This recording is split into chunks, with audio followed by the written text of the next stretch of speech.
să te învăț câteva trucuri legate de pictura cu acrilice, care, dacă vei sta să le asculți până la capăt, îți vor ușura munca și cu siguranță ți se vor părea interesante. În primul rând, vreau să te învăț un truc pe care îl folosesc eu pentru a verifica asemănarea picturii mele cu poza originală. Iată, fac o fotografie și apoi folosesc o aplicație care se numește Snapseed, unde pot să folosesc funcția Double Exposure pentru a compara două imagini. Adaug efectiv a doua imagine, cea cu pictura mea, peste prima fotografie. Iar apoi, cu ajutorul funcției de opacitate, pot să compar imaginile asociate prin transparența imaginii de pe deasupra.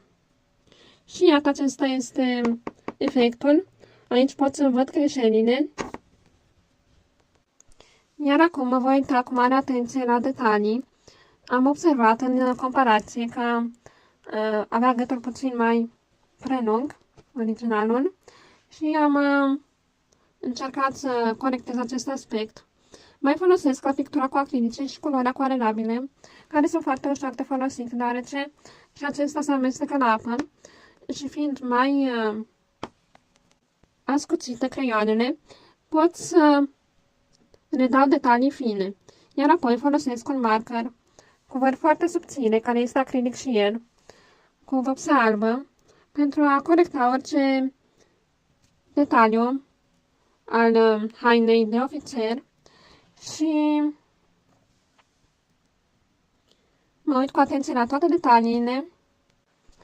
Am grijă să rămână contururile foarte fine și acum vă învăț cum să corectați urmele de pensulă de pe pânză și orice greșeală doriți. Am aici un mediu acrilic, se numește grunt acrilic gesso, iar acesta mă ajută ca să împrăștii vopseaua. Ea devine mai estompată, dacă este prea accentuată, se împrăștie foarte ușor și este o substanță pe care am descoperit-o, care mie mi este foarte, foarte utilă.